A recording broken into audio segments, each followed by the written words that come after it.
Good evening, dear trainers. Today, the day is 28th of January, which of course is a day, but also it's the release day of Pokemon Legends Arceus. Now, I streamed this a little bit on my Twitch, where we played through the bit of it of the start, and so I'm going to keep playing it on my own, but the game is fantastic so far. But, you know, nothing about Pokemon in this video. This is a zero video, but, you know, Arceus is the god of the Pokemon world, right?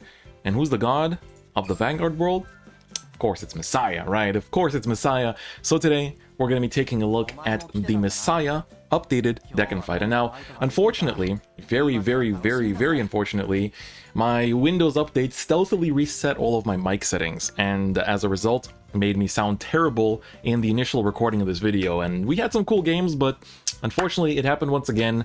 Windows update made me re-record another deck and fight. So here we are, this time for round 2. As you can see, I'm also pretty close to the top 100. I haven't been able to climb as much today, been out and about the whole day, and tomorrow I have a Digimon Nationals to play in on from my house, of course, in remote.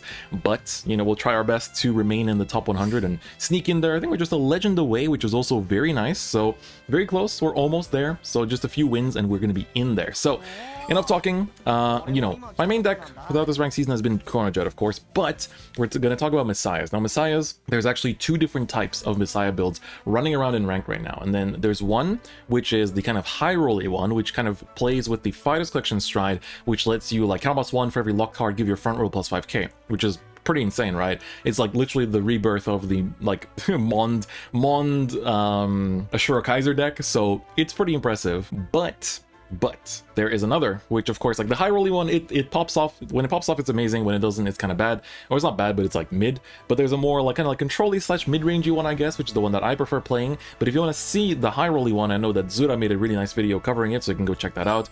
But today we're going to talk about the kind of like evolved list. Might feel like a more natural progression from the set 3 list. So let's talk about it, right? I'm not going to go over the cards that are mostly the same. As you can see, the grade 3's changed a bit. We don't play Chaos anymore. Instead, we're maxing out on the Lady Gunner. So she says GB1 when placed on rear circle. If your Vanguard is a grade 3 or greater Messiah, lock one of your other rear guards. 2, soft lock one of your opponent's rear guards. Now, I'm going to call this soft locking. Soft locking is when you lock an opponent's rear and it unlocks at the beginning of their battle phase. So it's not a proper lock, right? It's only until their battle phase. So she's really good because, of course, she locks our beloved Awakening Messiah, who says when he is unlocked during your turn, you can GB1 stand one of your own rear guards, and for that turn, give that unit +2k, which is really good in enabling more multi-attacks. And of course, the Blast Monk can help us unlock him mid-battle when we're not going into a stride, a Messiah stride that can unlock mid-battle, right? We also play one of the Lady Battler here, who can lock one of our rear guards to give herself +4k, which also locks the Awakening Messiah. Otherwise, Arrestor Messiah is still the best one because he's the limited attacker that, after he battles, locks himself, as well as one back row of either player to, you know, just give you more locks, right, to actually set up for your harmonics. We also play this one new grade 3, which is the Lady Battler, that says when her attack hits a Vanguard while on GB1 on rear guard circle, if your Vanguard is a grade 3 greater Messiah, you can lock one of your other rear guards to soft lock one of your opponent's rear guards. So she's kind of like the Lady Gunner, but just on hit, which is still okay. Like, it's not bad to have as a one of, but I definitely wouldn't max her out or anything. And then the other new grade 1 is, of course, the Chameleon, who says GB1, when he's unlocked during your turn, use countercharge 1, which is pretty good. We don't really run into counter switches much, but he has resist, which is also very good. So that's also quite good. Like, for the grade 2s, you can mess around with some ratios. I think Arrestor as well as Awakening need to be at 4, but the rest you can mess around in the ratios. It can be like 3-2, 2-3, 4-1, 1-4, etc. as you wish. Grade 3s also, like, this can be a crit if you want, or you can play more crits if you want. I do think you want to play 4 of this, though, for the, you know, actual, like, locking of your opponent's side of the field and also locking your own things to get the most out of your Messiah skills. Now, in the start, of course, it's still Neon Messiah. In the high rolly version, you play the grade 3 Searcher. In this, we don't need to. And so, most of the deck stay the same, right? This is just Alter Ego, but with the ranked art, so don't get too worried about that. But what has changed in the G-Zone is the inclusion of Blitza. Blitza is a Cray Elemental stride that says once per turn, count +1 and flip any G unit face up, and then for that turn, for every face-up card in your G-Zone, he gets +5k. The power is not the important part. The important part is that this turns on GB2 on your first stride, which means that if we're not ready to commit to a Messiah turn, like we don't have our pieces, or your opponent's at like 1 damage or something, then you can just set up GB2 and draw an extra card off of the Alter Ego on GB2 at the end of turn. which is really good. Helps us dig for pieces, dig for PGs, dig for stride fodders, etc., right? But of course, the main highlight, the new addition to the deck is the Excelics Messiah, which is a GB2. When it attacks the Vanguard, count +1, flip a unit face up, and then choose any number of locked cards and unlock them, and for that turn, all of your rear guards that were unlocked get plus 3k, so plus 6 per column if you unlock the column, which is enough to get over defensive.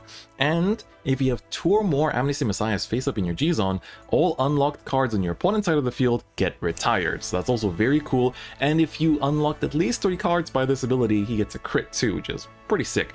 So this card is really nice because you can either first stride into Harmonics in order to have one face up, and then you go into this, flip another Harmonics face up, and now you have the full effect. Or you can go Blitz up, flip Harmonics, and then second stride Excelics to already have 2 face up Harmonics. So either way, it's really nice, and we still play 2 big crunch because that's our only way to like lock both columns in the main phase like that, which is also pretty nice. And also like it's the only hard lock, the only proper lock in the whole deck that isn't a soft lock. So that's basically the main changes of the deck.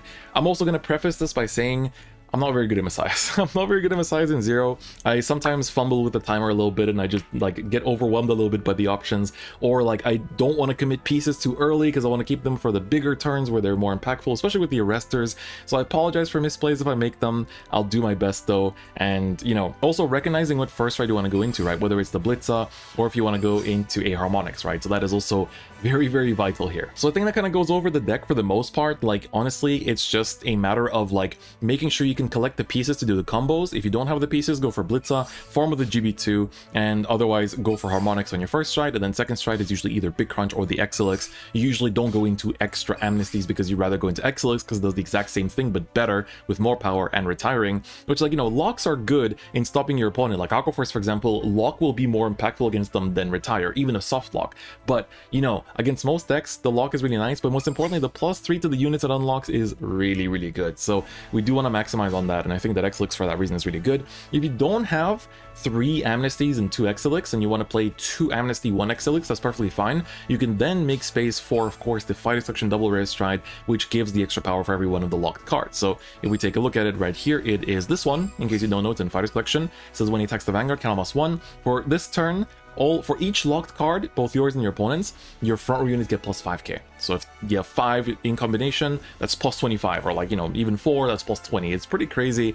So it's a very good stride. And of course, if you don't have more copies of Amnesty and more copies of Excelics, then you just want to play that, right? It's a double rare in Fighter's Collection, and the high roll deck plays it in even more copies because it's such a reliable way to kill your opponent, right? Because it scales so much, it's crazy. So yeah, that's kind of like my budget advice for the time being, but I think that does go over the deck and cover everything we needed to talk about. So let's get into some games. All right, it's time to get into it and show the people the power of God. Vanguard God, I guess. The Vanguard, oh my god. But yeah, how many of you picked up Legends Arceus, by the way? This game is so sick. I've only played for 3 hours and I'm already in love with it. Like this, I honestly didn't have so many expectations for it, but bruh, it's so good. Ooh, Link Joker mirror match. Okay. This could be interesting. You know, I'm pretty sure most Link Joker players are playing Messiah, but there's also some deleters that we've seen from previous deck and fights that could happen. Damn, that's a lot of... We're going second, oh my god. Literally every single fight I did in the first video, we always went first. I'm gonna keep 2 grade 3s in this case, because I do want the Stride Fodder immediately. Okay, we could also really use a better grade 2. We could use a better grade 2. So, ooh. This starter could also mean that this is the high roll Messiah version, which... It can high roll pretty hard, and especially with me not having any PGs in hand, could be some bad news bears. But we have first stride, so we should be able to gather up some resources. We have a better grade 2 to ride as well, which is excellent. Let's go into our good old Sacrifice Messiah. We have many combo components here, so I do want to start the aggression as early as possible. We get a draw as well into a heal, which I'm not going to complain about. To give you some insight on some of the games you missed through my re-recording. The first game, I died on turn 3 because I drew no PGs and my opponent went to Harmonics and just hit me with 3 crit and I died. So I was like, yeah, that kind of hurt. That kind of hurt. Alright, he's using the grade 3 searcher. Does he find himself a alter ego? Okay, it is Messiah. I mean, this was already enough of an indicator that this is a Messiah deck, but alas, it's good to have... Ooh, the on-hit deer. Do you not need your counterblast for other things, perhaps? I don't know. We'll find out. All right, that's right. We have a PG in hand, which is also a great indicator for the long term. Now, I don't like pushing early. I think you definitely want to just take your time with the push. Of course, I'm starting to overdraw a little bit. You know, it's nice to have parts, but sometimes there is such a notion, such a thing in this world called too many parts. But for the time being, our opponent's going to ride. No animation. Big sad. We have animation. We have Ibuki skin. And he's gonna just swing. I understand that. You definitely want to just farm parts. Just farm parts. PG goes to bottom though. That's good news. Now for me, I feel like I have enough parts to actually commit and do some combos. Damn, we're really drawing into a lot of defensive cards, which is definitely nice. Let's go into the rank reward alter ego. You gotta love the beautiful animation. Very good. Some units are just blessed. So here, I already have quite a few parts in defensive pieces, so I'm thinking of just doing a...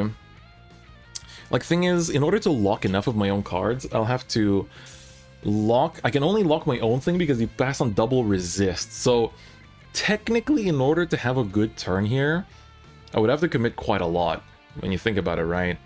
And also have to, you know, keep in mind that my back row is probably going to be permanently locked, so that's also a little bit annoying. So what we could do is go into a Blitza here. We can actually showcase Blitza a little bit. So I think we're going to go for it and just farm some pieces because my opponent's board is not lockable, right? I'm not really getting much out of this harmonic, so might as well just like build into the Excelics immediately here. And let's just see what we can do, all right? Draw into another PG, which is definitely nice. Let's lock this, and then we can't lock anything on our opponent's side, but that is not a problem. Definitely not too worried about that. And then we're going to just use the skill here to flip an Amnesty. There we go. And now we'll get the extra 5k. And so here, I know that if I commit this, honestly, like, it's not a bad thing if it is locked on my side of the field, but I also, you know, how many heals do I have left in deck? 2. I'm going to believe in the fact that we're going to check it. I'm going to believe in the fact we're going to check it here. Come on, don't fool me. Ah, damn it. Okay, if he checks the defensive, it's going to be a bit sad, but I'm always playing towards healing. Because, like, you know, if he didn't check a defensive there and I checked the heal, it'd be 1 to 4. So I'm kind of still playing for that chance. And, you know, it sucks that I committed 2 cards here and they're basically going to be, like, going for nothing. But it's still pretty nice. You know, it's still pretty nice that to play for the heal, in my opinion. But, I mean, that's just me. Anyway, we get to use the GB2 right off the bat to farm some pieces. We have a Stride Fodder for next turn and another grade 1 component that will help us combo. And now the thing is that the cool thing about committing this to the front row in particular is that the Blast Monk is going to get locked, right? It's going to get locked, which means that I can already next turn go back into this, right? Like, I will literally start a battle phase, have it at the ready, which is pretty sick. And so I think that it's a good approach. It's a good approach going into this. So let's see, our opponent's gonna lock the Blast Monk, and it's a soft lock, which means at the start of my battle phase, it goes back up on the table again. Now, Arrestor does, you know, lock properly on for the back row. He's going for a soft harmonics here as well, so he's gonna actually try to push me to 5, and very smart push where he's putting me to 3, and he's gonna be able to lock up his whole own board, so it doesn't have to touch my front row and keep it locked. And this way he also gets to push me to 5 while maximizing his own chance of healing, which is pretty smart. So you get to see the mirror match. I mean, that's a great way to unlocking my front row, knowing fully well that he can swing into it because he knows that I can make use of the effects otherwise. So that's pretty smart. Checks a draw here. Gives the power to Vanguard, knowing fully well that he has to swing into rear. That was a Death Spray? Not Death Spray. What's it called again? That one card. Hold up, am I at 9 cards already? Oh no, I'm overdrawing. No, the heal! Ah, don't do that! Oh no! Don't let it be a PG after this. Please no PG after this. I beg. No PG. That's still not good, but this does happen. Overdrawing does happen, but now it's time to retire some stuff, alright? Time to get retiring. We have parts on the field. Don't already have another grade 2. Would have been nice to draw into the Burst Monk, not gonna lie, now that I look at this hand. Or that he kept up the Burst Monk on the board for us, but alas, you can't have everything. You can't have everything. Alright, well, in any case, we can now go for an Arrestor, and we will get a crit off of this as well. Because we already will have 3 crits on the board after this swings. And then I think we're going to just commit this, so we have all the interceptors. He's going to probably return with the same kind of aggression here, so I'm not too worried. We're going to swing with this. Bada bing, bada boom. Very nice. PG gets checked, which is nice. We're going to lock this back row here, because in the end, I'm not going to swing with this column yet, right? I want to swing with the crit, check for the crit, and then restand everything to give them the extra power here, right? So we're going to swing, face up this. and put everything face up here as well. The double resist is actually really huge for this mirror match. Like, I'm literally cannot touch those chameleons at all. And like, if I commit my own chameleon when I get it, that's going to be the exact same thing back to my opponent too. So here if we check, no triggers, that's kind of unfortunate. Really didn't want to see the double defensive there the way we did, but it's okay. Here we can ask for another PG if he doesn't hit defensive, which he does not. Arrest are going to damage is also very good. And here we ask for heal guard, which is going to come out. So let's see, our opponent's showing us 2 PGs and 1 heal guard. We have 2 heal guards and 2 PGs in hand. We're at 5 though, and we're going to probably get hit with 5 attacks. Damn it, I'm dead. That literally not healing down on either turn. Granted, I only had 1, like I had 2 heals left in deck at that point and now 1, but man, that's unfortunate. All we have to do is pray that he doesn't have his combo pieces, because, you know, he can do 5 attacks as long as he has things that self-lock or awakings. And awaking will have to, like, if he has awaking, he also has to have like a lady gunner or something that can lock the awaking on top of that. So it's asking for quite a bit. He is going to go into Excelics regardless. 6 cards in hand. What can they bring? What can they bring? Okay, committing the counterblast for the alter ego. Okay, locking the chameleon and my front row. Can you lock another front row? If you cannot, I survive. If you do, I do not. Simple trade offer. Let's see. The mirror is really scary, because especially once you're both at 5, it's frightening. Ooh, he does have another way to lock, but does he have another way to stand? If this is not locking and awaking, then we're fine. I will hold on to my copy of Legends RC. This is free advertising, bro. I'm not even being paid for this. I just think this game is cool. That's all. Do you have an arrestor? Should I be scared? Or are we fine? Are we chilling? Timer's ticking. I know how it feels to be in this situation. It's pretty scary. It's pretty scary. He's really thinking about the parts. Cold Death? Yeah, it's not Death Spray, sorry. Death Spray is something else. Cold Death is what he's called. This doesn't hit anything. And he also gets no multi-attacks. Okay, interesting. So it's only 3 attacks, so one of them I PG and the other 2 I can heal guard if he doesn't sack Omega. But even then I like PG, double heal guard if he does sack Omega. Does he retire both front rows? If he does, it's kind of annoying. But I do have a way to, you know, have 2 locks on my side of the field, so there's like double intercept. Doesn't really do much for me right here. I don't really care too much. Countercharge will come through. Okay, right now, why did he not unlock the chameleon? Oh, because he wants a GB2. He's farming for something. My man's farming. I only have 1 CB, which is actually kind of nasty when you think about it, right? I'm gonna have to use this 1 CB. No, wait. No, I don't. This will countercharge. This will countercharge. So that's fine. We get 1 CC out of it. Oh my god, he's literally ending turn on no time. That's crazy. That is brave. Okay, there's my last heal. They're all out. Crazy. Alright, I think I want to go for another Excelics here, because now I have more targets. Plus, I can self-CC plus set up, like, as long as I draw into any attacker. Is it... Yeah, we can have 3 attacks, right? 3 attacks to the dome. If I don't go for that, we also have 3 attacks to the dome, but with a big crunch, which means... But it's Link Joker, he can unlock his own stuff. So honestly, in the Link Joker matchup, it's more effective to just... Boom! Explosion. Kaput, you know? Kaput. Alright, we're gonna make use of our CCers. Damn, I said in the intro part. Oh, but it's also an attacker. It's an attacker. God damn, that's annoying. That's annoying. That's really annoying. Damn it. Alright, well, let's use the skill. We got a CC. We got a CC. Give the power to the Vanguard.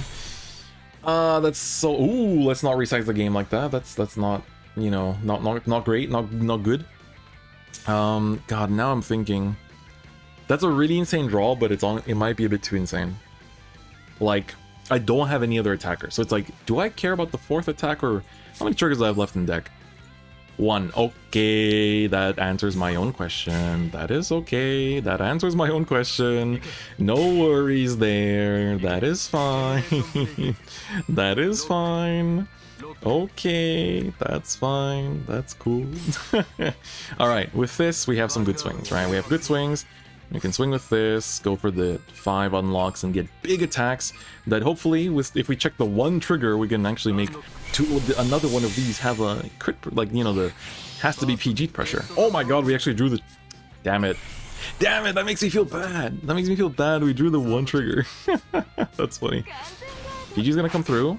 How many PGs do you have left, my friend? One maybe. Do you really hold it?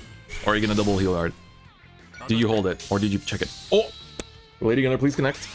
Lady Gunner, please connect. Please connect. This has been a really hard matchup. I've fought hard. Yes! Oof. Okay.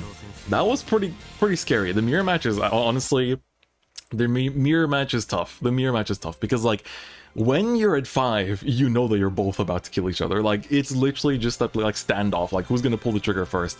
It is scary, dude. That is properly scary. But let's go for another one. Double VP is live as well, which is pretty great. I also cashed in my, like, you know, the buy 30 packs of the next set, get a GR guaranteed from the current set. And I pulled a third next stage, which is actually not bad for when Gear Groovy comes out eventually. So I'm definitely pretty psyched for that. Definitely pretty psyched for that. So lots to be excited about in the future. But of course we have good old Nitros coming up. Pretty hyped for that. I'm excited to upgrade Tavas and build Nitros. Ooh, Angels. Damn. Come on, man. Don't say that. That's not nice. That's not nice. You can't do that on public television, you know? You can't say that on public television. We're going first, which is also not excellent. This hand is actually not bad. Kind of want an Awakening, though. Or a Arrestor. Any of the two. Hey, we got the Awakening. That's good. Any parts, honestly. Just give you parts. Because going first, we can, like, ride up and just, like, put it down and, like, lock it on our first strike turn. And against Angels, they're not really known for early aggression.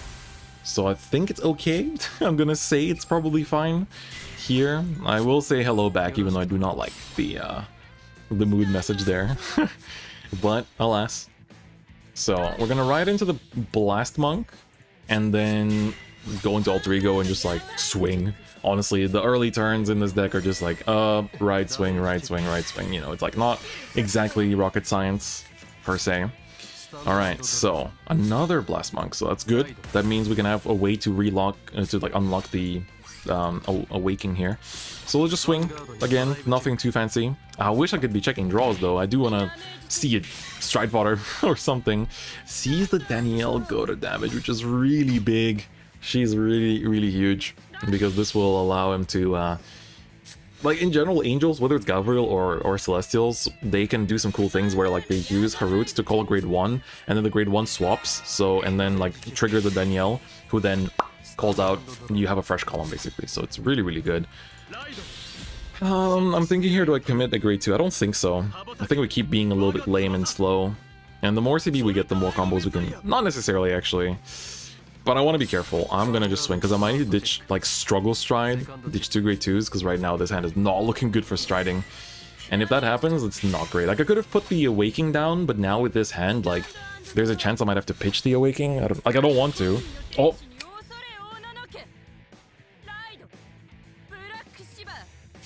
That's my girl. That's my girl. She's looking pristine as usual. Dude, her animation, out of this world. Out of this world. Going for the GB2 as well, so this is actually kind of tricky, and I'm being put in a weird spot here for not giving more damage, because now Gabriel's GB2 is going to be live right off the bat. And that's pretty big. That's pretty big. So I'm a little bit nervous for what's going to come here. Gonna get the GB2 off. Do you call more cards, or are you going to just pass on this? Is this a swing pass? Oops, I unlocked my hand lotion. Amazing.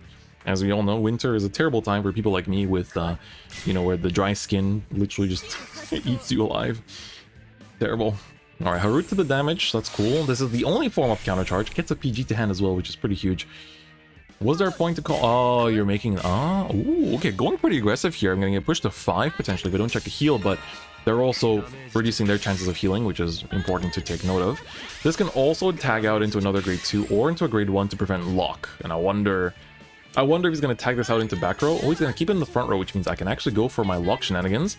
So that's pretty good, even if they're soft locks. And of course, a heal gets whiffed because, of course, you know, pushing me to 5 is going to do that. We do heal, though, thank God. And also Stride Fodder went down, which is kind of unfortunate. Let's pray we draw into one. We do play a lot of grade 3s in this deck. You know, we do max out on the 9. We don't play any crits. So do we get one? No, it's a heal. And this is definitely a Blitzer turn. This is absolutely a Blitzer turn. And I think it's this too, like, it's rough, man. It's pretty rough. Maybe I have to use it as an attacker, like, maybe this, and we try to see if we high roll. If we high roll the grade 3 Lady Battler, that's, or like Lady Gunner, that's like the only thing I can imagine that takes us out of this weird situation, but otherwise, this is, ooh, Arrestor is pretty good. But I don't want to commit Arrestor here, that's the thing. We leave the no-CL, this way there's like no power gain, it's pretty good.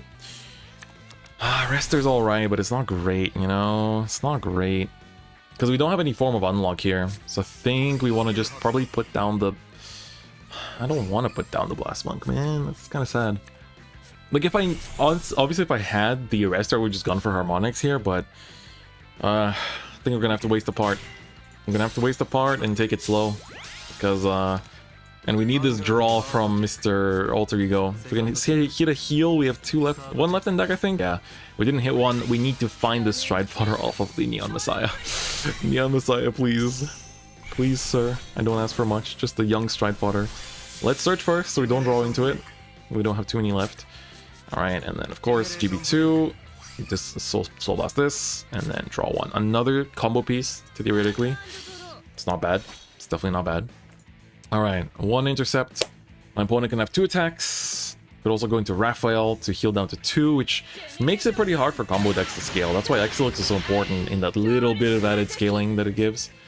Going for Uriel, which I definitely understand. This is an on-hit that will allow you to do some good things, let's say, and call out something from the damage. Plays the Feather Palace, which is... or the Healing Palace, sorry.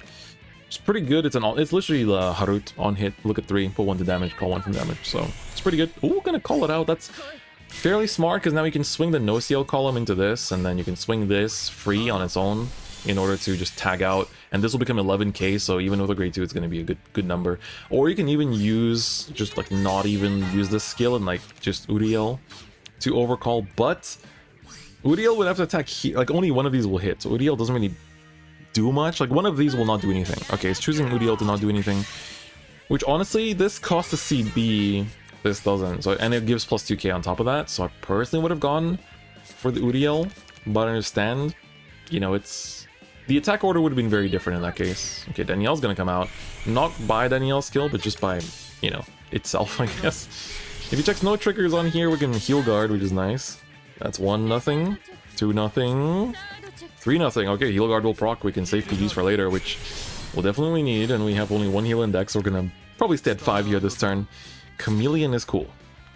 We do like the cool Chameleon, and we're gonna go into Mr. Excelics here, I think, because we can get 2 things locked on the... Oh, wait, do I have enough locks? We lock one front here, and then Arrestor locks himself on top of locking a back row, which will be the opponent's. So yeah, we do, but that means we get less power.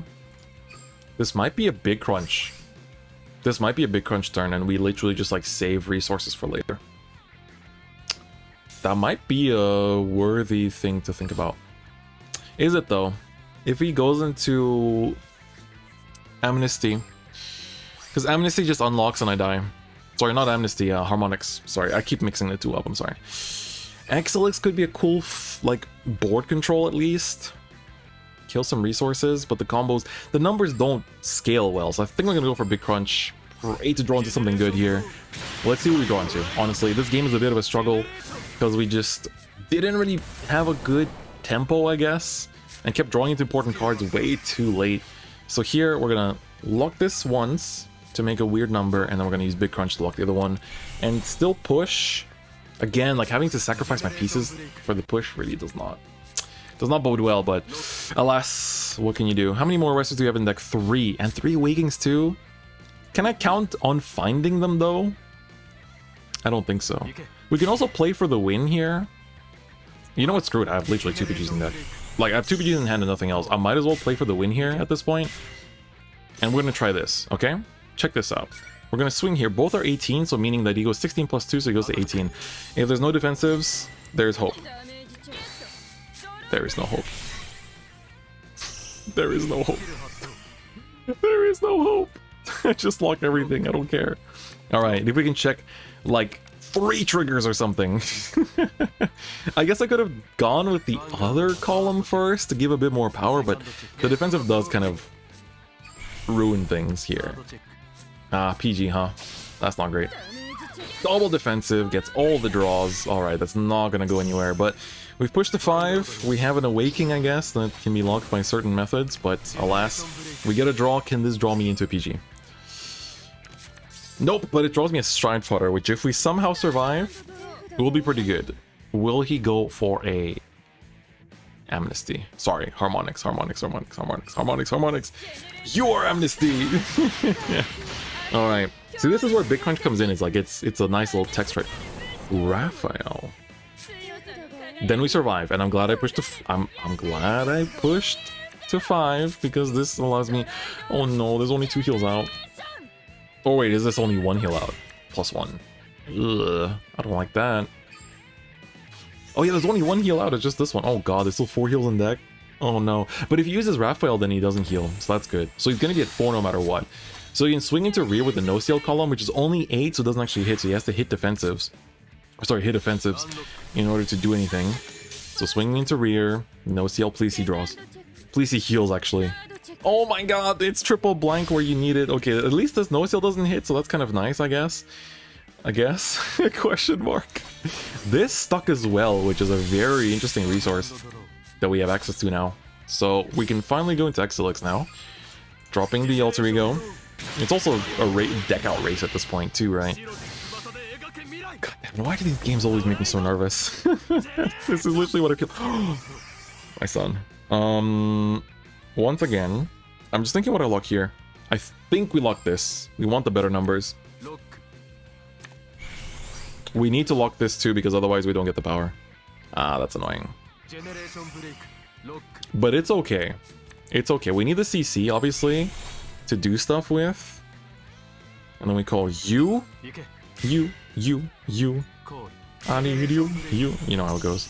Alright, so what we could... So this is, what, on hit, lock another rear guard, right? Okay, so what we can do is swing with this into rear, swing with this into van, and this will restand. We will lock this by the on hit and then still have this as a usage. We have to risk it all for the biscuit all, okay? Risk it all for the biscuit all. I hope I didn't misread this grade 3 because I've literally... This is the second time I've used it. No! Stop checking defensives, I swear to god! Why must you torment me so? Okay, lock this, and lock this, and now we go... Obliterate. Exodia moment. Obliterate Exodia moment. Okay, let's go. Flip face up, I'm running out of time. Dun, dun, dun, dun, dun. There we go. Alright, this will hopefully hit nicer numbers now. Cool, 24, 24, this is 21. That gives +2 though. We get the CC back. I think we want to just stand this now. That does hit for 23, which is good. 28 is also nice. This will be like a heal guard. I'm assuming he has some heal guards in hand. We're drawing a lot, which is also not bad. Heal guard comes out. This is 33, it's another heal guard. Okay. I could have committed to Vanguard, I guess. Let's lock this. This way I still get the GB2 off, which is really nice. And we can still CC with this. That's nice. That's nice. That's nice. That's good. That's good. That's good. That's good. Very good. The CC's coming through. Give the power here. It doesn't matter anymore. I think I might have... I don't know. Might have misplayed somewhere. I'm literally... There's too many things to process in one turn that I'm getting overwhelmed. Alright. If you have a Harut, I'm dead. Oh. Legion will keep you from decking out. So I'm glad to see that. It's not a pure Gabriel deck. But this means he's giving up a Raphael turn, which is good for me, I suppose. And this being locked properly, by the way. 2 heals going back as well. God damn, dude. You really don't... They don't let up. They don't let up, as they say. Where's the other heal? Did he keep one? Oh, he kept one in there. What did he put back? Heal, and 2 Legion grade 3s. Okay. Harut probably means I'm dead. Does it? Does he have a booster? Heal for boost. Wait, I heal guard this, then I PG the other one, and I PG the other one. We actually survive. Holy hell. I think. Unless there's some combo I'm missing, but I think we do survive. Local man would like to think. Local man would definitely like to think. I'm a little bit worried here if you haven't guessed. Okay, Harut without boost will do nothing, so that's good. Just a 13 that does not pressure me. PG come out, and then we PG the last one. We somehow survive. And we have a double lock. which is pretty huge. Double PG? That's huge. And we countercharge. 2 PGs went to bottom. That's huge information. That's super huge. Excelics, please bring me to victory, my son. Please bring me to victory. Mein Freund. Mein Freund. I don't ask for much, my friend. I don't ask for much. Arrest her, baby. Baby. Okay. Okay. It's all coming together. Ladies and gentlemen, it's all coming together. Don't use it yet. Don't use it yet. We're going to call the arrestor here. Generation Breaker. Then we're gonna call this to here. And lock this. Rook. And then we're gonna use this to power up. Like at this point, it's like it's heal guards, it's whatever. We're gonna make this a 14 because it'll get more power later on. Okay, sweet swag, based, lit. Let's go. No heal guard, it's just PGs. That means you have 2 PGs in hand. I think we win. Oh my god, it's real, maybe real, but there's still heals in deck, so I'm ready for the worst. Yep, that's the 2 PGs that could possibly be there. And now we go for the fattest Excelics of this world, if I can finish it in time. Forget the GB2, just don't die. Unlock 7! Unlock 7! Oh my god. Now this is speed racing, dude. Now this is the real speed duel. Pretty sure I don't have any triggers left. I'm pretty sure I'm safe on triggers. Ugh, let's go. Double hit. If he double heals, then so be it. Main character, I couldn't do anything. Okay, next one. Please don't be 2. Please don't be 2. I beg you. Please don't be 2. Please don't be 2. Please don't be 2. Please don't be 2. Please don't be 2. Please don't be 2. Thank God. Jesus Christ. These games were wild. These games were wild. I'm sure I made plenty of misplays. Again, apologies to the Messiah mains if I made misplays, but I did my best that I could with the deck that I had. God damn. Those were some games. Those were some games, and I hope I did justice to Messiah showing it off, because it's a fun deck. It's a really fun deck. I climbed with it a little bit yesterday too, but I've mostly been climbing with Chronojet. But man, it is sweet. And you know, we faced off against Gabriel, which will be the next deck and fight as well. I also have Celestials to do. And of course, there's still Asha and Almal. Asha is going to still need to craft the GR4, which is not the best. So I'm going to see how my luck is with the Night Rose set first before we commit to that plan. So we'll see what we do, because it does need 4 GRs. Almal we can run with 2. But there it is. That's updated Messiahs in set 4. I hope you guys enjoy it. There's plenty of other deck and fights I want to do for remaining Fighter Selection decks, as well as set 4 decks, and of course set 5 coming up too. But I hope you enjoy it, guys. As always, Zero is still really fun. This is the most fun I've had climbing. I'm actually not burnt out at all, and the season's ending in like 3 days, which is insane. I usually burn out by this point and I start hating the game, but I'm loving it. Like, the climb has been really fun. The game feels really fun right now. It's just the monetary aspect that really needs adjusting, unfortunately. But aside from that, all is well. If you guys like the video, please do give it a like. And if you haven't already, please do subscribe. I would really appreciate it. We're getting closer and closer to 50k, and I need your help. Bring your friends, bring your family, bring your dog. Make sure they subscribe. That's a great plan, great incentive. But anyway, guys, that's me for me today. I hope you guys enjoyed today's video, and I'll see you next time. Bye-bye.